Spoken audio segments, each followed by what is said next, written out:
Assalamualaikum warahmatullahi wabarakatuh. Izin memperkenalkan diri, nama saya Sabrina Sitiopsa, NPM 221310008, kelas 3 Keuangan dan Perbankan. Di sini saya akan menjelaskan mengenai manajemen dana bank. Sebelumnya ada pengertian mengenai jasa bank. Jasa bank adalah sebuah aktivitas bank, baik yang secara langsung maupun tidak langsung, yang berkaitan dengan tugas dan fungsi bank sebagai lembaga intermediari, yaitu lembaga yang memperlancar perbauran transaksi perdagangan, sebagai lembaga yang memperlancar peredaran uang, serta sebagai lembaga yang memberikan jaminan kepada nasabahnya, baik untuk memberikan keuntungan secara langsung bagi bank dalam bentuk finansial dan non-finansial. Jasa bank yang dilayani oleh bank merupakan juga jasa dalam negeri dan luar negeri, baik diminta maupun tidak diminta oleh nasabah. Yang selanjutnya ada pengertian tentang transfer. Transfer adalah suatu kegiatan jasa bank untuk memindahkan dana tertentu sesuai dengan perintah si pemberi amanat yang ditunjukkan untuk keuntungan seseorang yang ditunjukkan sebagai penerima transfer. Baik transfer untuk keluar atau masuk akan melibatkan adanya hubungan antar cabang yang bersifat timbal balik. Artinya, bila satu cabang mendebet, cabang lain mengkredit. Yang selanjutnya ada keuntungan transaksi transfer. Yang pertama ada menghemat waktu, yang kedua ada lebih aman, yang ketiga tidak perlu modal, yang kelima dana langsung tersedia, yang keenam relatif mudah, yang ketujuh jarang ada transaksi palsu, dan yang terakhir tidak ada biaya membayar kecuali transfer beda bank atau beda kota. Ada beberapa mekanisme dan prosedur transfer. Transfer bisa melalui beberapa cara, yaitu yang pertama ada transfer via ATM. Bila kita sudah punya tabungan dan kartu ATM kita dapat melakukan transfer melalui mesin ATM yang tersedia. Yang kedua, ada transfer via mobile banking. Jadi nasabah dapat melakukan proses transfer melalui telepon genggamnya. Yang ketiga ada transfer via internet banking, yaitu berbeda dengan transfer via mobile banking. Transfer via internet banking ini bukan menggunakan telepon genggam, namun menggunakan internet untuk mengaksesnya. Dan yang terakhir ada transfer via setoran tunai di bank, khusus untuk orang yang belum memiliki akun di sebuah bank. Transfer tetap bisa dilakukan, yaitu dengan langsung datang ke bank terkait. Yang selanjutnya ada fungsi transfer bagi bank. Sebagai jasa pelayanan pengiriman uang, bank menerima imbalan sebagai berikut. Yang pertama, provisi, yaitu besarnya provisi dari setiap bank berbeda-beda sesuai dengan kebijakan bank yang bersangkutan. Bahkan untuk meningkatkan pelayanan kepada masyarakat, ada banyak bank yang tidak memungut provisi, kendatipun yang mengirim uang tersebut bukan nasabah rekening giro atau nasabah penerima kredit bank yang bersangkutan. Yang kedua, bunga, kendatipun waktu adalah uang. Hal ini berlaku bagi uang itu sendiri. Dengan kerjasama perbankan yang mengendap di bank dapat dibungakan walaupun hanya untuk 1 hari saja. Yang ketiga ada membantu kelancaran transaksi perdagangan atau jual beli, baik di dalam negeri maupun di luar negeri. Yang keempat, dengan adanya pelayanan atau jasa pengiriman uang, berarti bank turut berpartisipasi menyelenggarakan pemerataan dan memperlancar peredaran uang dalam masyarakat. Yang kelima, jasa pengiriman yang dipraktikkan dalam bisnis perbankan akan meningkatkan kepercayaan masyarakat terhadap keberadaan bank. Untuk masyarakat, yang pertama ada mudah. Perkembangan bidang teknologi mempunyai dampak pada perkembangan cara berpikir dan bertindak untuk capai keinginan dan memenuhi kebutuhannya. Yang kedua, murah. Dengan menyerahkan pengiriman uang tersebut kepada bank, nasabah dapat menghemat waktu dan biaya pengiriman uang yang cukup besar. Yang ketiga, aman. Membawa uang dalam perjalanan yang jauh tentunya mempunyai risiko yang besar. Pengiriman uang yang dilaksanakan oleh bank akan lebih terjamin dan lebih dipertanggungjawabkan keamanannya. Yang keempat, selamat.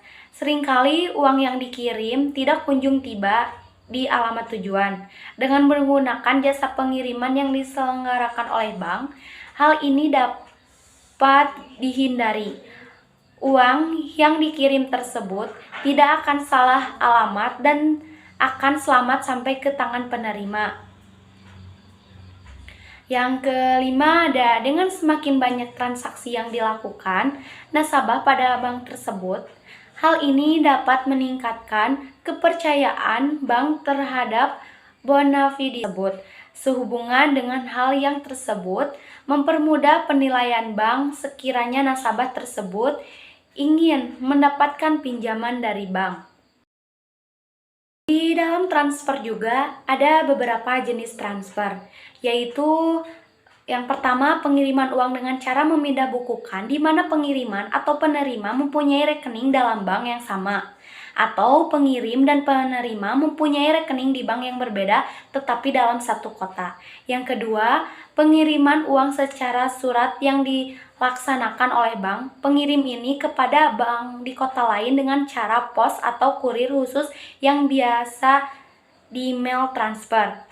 Yang ketiga, ada pengiriman uang dengan telex atau kawat telepon yang dilakukan oleh bank pengirim yang biasa disebut telegraphic transfer. Yang keempat, pengirim uang dengan cara wesel atas nama yang biasanya dilakukan oleh nasabah pengirim, bukan bank. Ada juga masalah yang dihadapi dalam transfer. Yang pertama, ada alamat si penerima tidak atau kurang jelas. Mungkin ada kesalahan pada penulisan nasabah yang kurang jelas atau bank salah mengetik. Yang kedua, ada bank terlambat mengirimkan surat atau telex atau telegram. Yang ketiga, si penerima terlambat mengambilnya ke bank membayar. Yang keempat, telex telegram yang dikirim cacat. Dan yang terakhir, bank membayar terlambat memberitahukan kepada penerima. Yang selanjutnya ada pengertian safe deposit box. Safe deposit box merupakan jasa-jasa bank yang diberikan oleh bank kepada para nasabahnya. Jasa safe deposit box juga dikenal dengan nama safe locket. Safe deposit box berbentuk kotak dengan ukuran tertentu yang disewakan kepada para nasabah yang berkepentingan untuk menyimpan dokumen-dokumen atau benda-benda berharga miliknya. Kegunaan dari safe deposit box adalah untuk menyimpan surat-surat berharga dan surat-surat penting yang terdiri dari sertifikat deposito, sertifikat tanah, saham, obligasi, surat perjanjian, akte kelahiran, surat nikah, ijazah, paspor, dan surat dokumen. Di samping itu juga, safe deposit box dapat pula digunakan untuk menyimpan benda-benda berharga seperti emas, mutiara, berlian, intan, permata, dan lain sebagainya. Sedangkan larangan menyimpan barang di safe deposit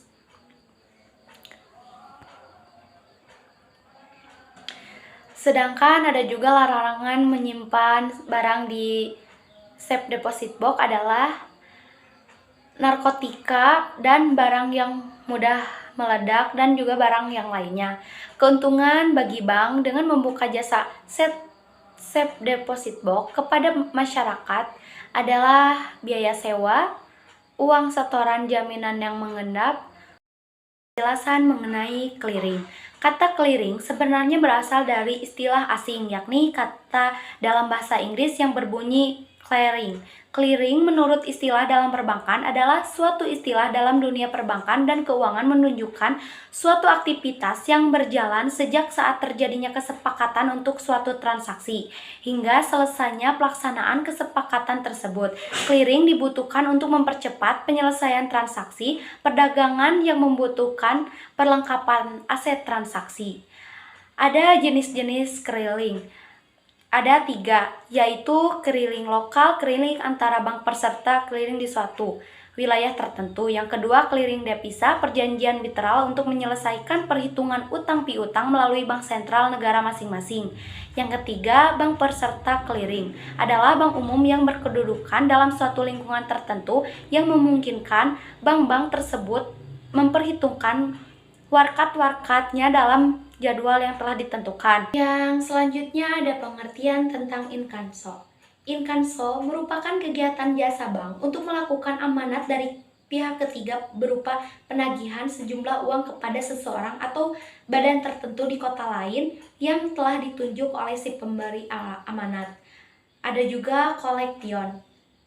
Sama dengan inkanso, tetapi untuk kolektion menggunakan jasa bank koresponden luar negeri untuk menagihkan warkat-warkat yang diterima oleh seksi inkanso untuk ditagihkan.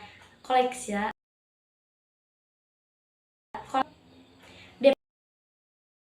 devisa memiliki jaringan ke luar negeri hanyalah bank devisa.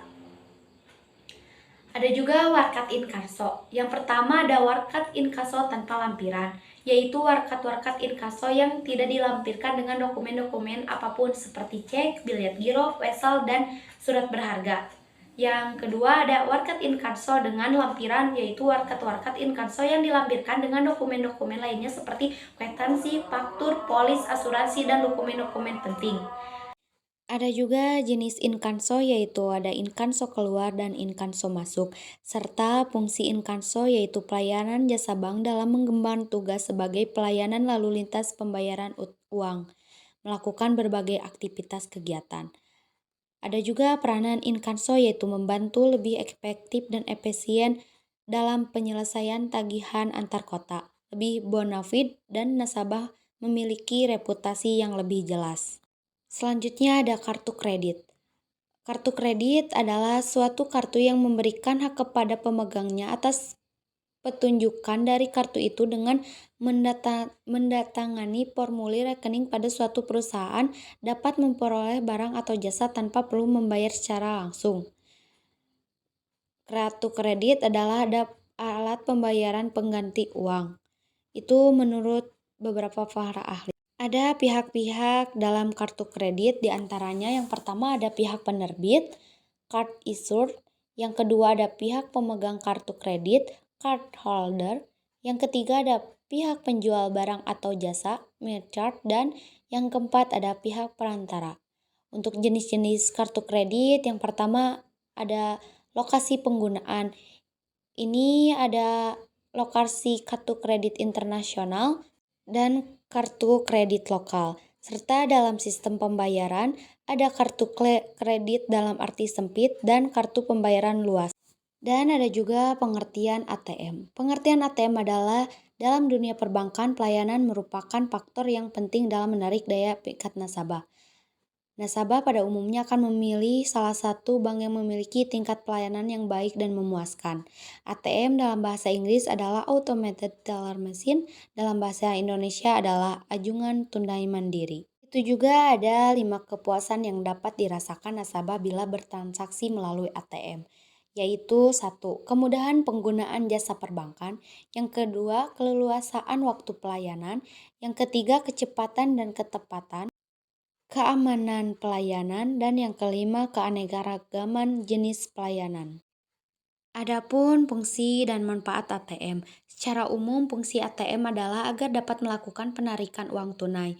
Namun selain itu masih banyak fungsi ATM yang dapat mempermudah kepentingan kita sebagai nasabah dalam melakukan aktivitas perbankan, seperti informasi saldo, pembayaran umum, contohnya seperti tagihan telepon, kartu kredit, listrik, air, handphone, dan uang kuliah. Yang ketiga, pembelian, contohnya tiket penerbangan, isi ulang pulsa, pemindahan bukuan, open transfer, dan pengubahan PIN. Selain itu, ada manfaat yang dapat dirasakan oleh nasabah dari pelayanan ATM tersebut. Adalah satu, melakukan pelayanan sendiri. Yang kedua, dapat melakukan transaksi perbankan tunai maupun non-tunai tanpa harus mendatangi kantor cabang yang dituju. Yang ketiga, dapat melakukan transaksi perbankan tanpa dibatasi waktu dan tempat karena layanan ATM online selama 24 jam. Yang keempat, tidak perlu menyimpan uang kas terlalu banyak. Adapun proses pengolahan data pada ATM, menurut Nugroho Wijayanto, menyatakan bahwa teknik pengolahan data berbasis komputer ada dua, yaitu proses batch dan proses online atau dikenal juga dengan immediate processing. Sekian materi yang bisa saya jelaskan. Mohon maaf apabila masih ada kesalahan. Terima kasih.